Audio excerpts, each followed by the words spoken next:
لاد ہے جو اللہ کے نبی صلی اللہ علیہ وسلم کے صحابہ کی اصل طاقت تھی وہ تھا اتحاد. اتحاد میں جو طاقت ہے، اور جس اتحاد نے دشمن کی صفوں کو پارا پارا کر دیا، ظالم کبھی بھی اسلام کے سامنے نہ ٹک پائے، وہ صحابہ کرام کا مثالی کردار تھا، جس کی وجہ سے اللہ تبارک و تعالیٰ نے بے شمار فتحیں صحابہ کرام رضوان اللہ تعالی علیہم اجمعین کو عطا فرمائی. اللہ کی ذات پر یقین کامل اور اتحاد و اتفاق کی شیشہ پلائی ہوئی دیوار، جس کے بارے میں اللہ تبارک و تعالیٰ نے قرآن میں فرمایا وَاعْتَصِمُوا بِحَبْلِ اللَّهِ جَمِيعًا، ایک رسی کی طرح کہ اللہ کی رسی کو تم سب ایک ہو کر کے تھام لو. تو صحابہ کرام رضوان اللہ تعالی علیہم اجمعین وہ کئی واقعہ آپ نے سنا ہوگا کہ ایک جنگ میں صحابی لڑ رہے ہیں، ادھر انتقال ہونے والا ہے، ادھر پڑے ہوئے ہیں. ایک صحابی جو ہے ادھر پانی لے کر گئے تو اس نے سوچا میرا وہ بھائی زیادہ مستحق ہے، کہا کہ مجھے نہیں، پہلے اسے پلاؤ. وہاں گئے، انتقال ہو گیا، وہاں گئے، یعنی آتے چاروں انتقال کر گئے اور کسی نے پانی نہیں پیا. صحابہ کرام میں ایک دوسرے کی ہمدردی، اخوت، محبت، بھائی چارہ اس قدر مضبوط تھا. اللہ تبارک و تعالیٰ پوری امت کے اندر پھر وہ اتحاد پیدا کر دے. سیدنا حسن رضی اللہ تعالیٰ عنہ، اسلام میں وہ مقام جو اللہ کے نبی نے فرمایا کہ میرا بیٹا سردار ہے، اور سردار کی وجہ یہ بیان فرمائی اللہ کے نبی نے کہ میری امت کے 2 گروہوں میں یہ صلح کروائے گا. سیدنا علی اور معاویہ رضی اللہ تعالی عنہ کی جنگ جو تقریباً 20 سال پر محیط تھی، اور جس میں دونوں طرف سے سینکڑوں بلکہ ہزاروں صحابہ شہید ہوئے، اور اسلام میں ایک رخنا پڑ گیا تھا. دشمنوں کو مسلمانوں کے خلاف لڑنے کے لیے راہیں مل گئی تھی، ان راہوں کو یکایک کسی نے بند کیا ہے اس دروازے کو، تو اس کا نام ہے حسن. سیدنا حسن رضی اللہ تعالیٰ عنہ حضرت علی کے بڑے بیٹے، سیدنا حسین کے بڑے بھائی، جنہوں نے اسلام میں ایک عجیب تصویر پیش کی، مسلمانوں کو اتحاد و اتفاق کا درس دیا. ان کے حامین جو ان کے ساتھ تھے، جن کو گوارا نہیں تھا ایک قائد اپنی قوم کے خلاف چلا جائے، یہ آج ہو نہیں سکتا. لیکن سیدنا حسن رضی اللہ تعالیٰ عنہ اس عظیم بہادر کا نام ہے جنہوں نے کسی کی ملامت کی پرواہ نہیں کی کہ یہ کیا کہے گا، وہ کیا کہے گا. بغیر کسی ملامت کرنے والوں کی ملامت کے خوف سے انہوں نے حضرت معاویہ کے پاس گئے اور حضرت معاویہ سے صلح کی، اور ایسی صلح کہ مسلمانوں میں عظیم انقلاب برپا ہوا اس کے بعد. اور پھر سیدنا حضرت معاویہ رضی اللہ تعالیٰ عنہ اس کے بعد 20 سال تک اسلام کی عظیم سلطنت کو عظیم بناتے رہے. اسلام پھر پھیلتا اور پھولتا رہا. یہ حضرت حسن رضی اللہ تعالیٰ عنہ کا اتحاد کا وہ درس تھا. میرے بھائیوں، آج بھی مسلمانوں میں سب سے زیادہ ضروری چیز ہے وہ یہ ہے کہ آپسی رنجش اور خلش کو دور کیا جائے، ایک دوسرے کے گلے لگیں، ایک دوسرے سے محبت کریں، اور شیشہ پلائی ہوئی دیوار بن جائیں. ایسی دیوار کہ جس کو پھانگنے سے پہلے باطل کانپ جائے، اس کی روح کانپ جائے، وہ دیوار کی آج ضرورت ہے. اللہ تبارک و تعالی ہماری صفوں میں وہ اتحاد پیدا کر دے جو صحابہ کرام رضوان اللہ تعالی علیہم اجمعین کے درمیان تھی. تو ہمارا وقت لینے کا وقت نہیں ہے. اب میں جو ہے ایک بچہ ہے میرا محمد فیضان الدین سلمہ. السلام علیکم ورحمۃ اللہ وبرکاتہ. الحمد للہ رب العالمین والعاقبۃ للمتقین والصلاة والسلام على خیر خلقہ محمد وآلہ واصحابہ وذریاتہ اجمعین. اما بعد، قال اللہ تبارک وتعالی یا ایھا الناس انا خلقناکم من ذکر وانثى وجعلناكم شعوبا وقبائل لتعارفوا إن أكرمكم عند الله أتقاكم. أيها الأصدقاء الأعزاء، المساواة معناها العدالة والتسوية بين الناس، ولكن فيها معاني كثيرة ولها مفهوم موسع. إن عمل بها أي شخص تكون نتائجها بعيدة وتكون وسيلة لفائدة كثيرة من الناس بدون أي تفريق. ولكن يا للأسف خرجت اليوم العدالة من حياة الإنسان، فنتيجة لذلك نشأت فيهم منكرات وشاءت فوائد كثيرة متنوعة، وحدثت فيهم عصبية قبلية وتفرقة عائلية مثل العالي والسافل والغني والفقير والشريف والوزير والعزة والذلة. أيها الحاذرون، إن من أمر الإنسان اليوم أنه يعتبر نفسه أعلى أفضل من الآخرين بناء على المال والثروة والعزة والعزمة والقبيلة والأسرة والوطن والبلاد وغيرها، تاركا الكتاب والسنة ونابذا وراء ظهره، ويريد أن يحمد بسلطته وقوته وقبيلته وأسرته وسيته وسيطرته ويسلم الناس تفوقه وعزمه، وهو غافل عن حقيقه وجاهل عن التعاليم الإسلامية، مع أن الله ذكرها في كتابه في مواضع كثيرة نحو إنا خلقنا الإنسان من نطفة أمشاج وخلق من ماء دافق يخرج من بين الصلب والترائب ولكنه مع ذلك يتكبر في الأرض ويتجبر. أيها الحاذرون، وقد أشار الدكتور العلامة محمد إقبال إلى هذه للمساواة في أبياته: إن حان وقت الصلاة في ساعة الحرب في عين المعركة وصلى المسلمون مولين وجوههم شطر الكعبة وسجدوا لله وخضعوا رؤوسهم إليه، وقام محمود وأياز في صف واحد وابتلع الصف الواحد الفرق بين الحاكم والمحكوم. وآخر دعوانا أن الحمد لله رب العالمين. السلام عليكم ورحمة الله. الحمد لله رب العالمين، والصلاة والسلام على من وجبت له النبوة وآدم بين الماء والطين وعلى آله وصحبه أجمعين. أما بعد، قال الله عز وجل في القرآن المجيد والفرقان الحميد: واعتصموا بحبل الله جميعا ولا تفرقوا واذكروا نعمة الله عليكم إذ كنتم أعداء فألف بين قلوبكم فأصبحتم بنعمته إخوانا. وقال: ولا تكونوا كالذين تفرقوا واختلفوا من بعد ما جاءتهم البينات. رئيس الحفلة الموقر والحاضرون الكرام، أنا فرح مستبشر بعنايتكم وإقبالكم، وأشكركم على ما شرفتموني لكي ألقي كلماتي حول الموضوع الوحدة والتضامن، نظرا إلى هذا البيت: حمامة جرها حومة الجند الإسجعي فأنت بمرعى من سعاد ومسمع.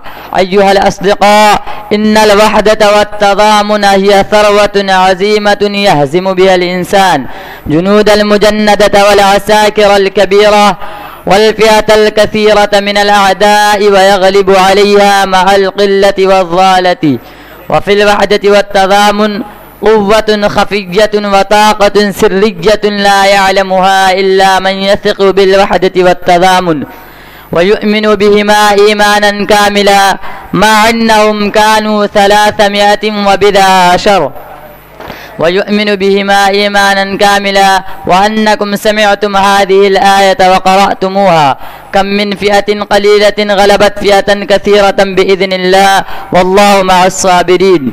ولعل مشهد بدر أمام عينيكم وما وقع فيها وما لم يقع، أنكم درستم كتب التاريخ وقرأتموها ورأيتم فيه أن المشركين الذين كانوا على الباطل انهزموا شر هزيمة، وغلب الصحابة الذين كانوا على الحق لأنهم كانوا متصفين بالوحدة والتضامن، موقنين بالله إيقانا كاملا، مع أنهم كانوا 310 وكانت نتيجة ذلك الإيمان الكامل بالله واليقين الراسخ ونتيجة الوحدة والتضامن. وهكذا نجد مثلة كثيرة في التاريخ مثل غزوة الأحزاب وتبوك وغيرهما، وما كانت هذه الفتوح نتيجة نصر الله ووحدتهم وتضامنهم. وآخر دعوانا الحمد لله رب العالمين. السلام عليكم ورحمة الله وبركاته.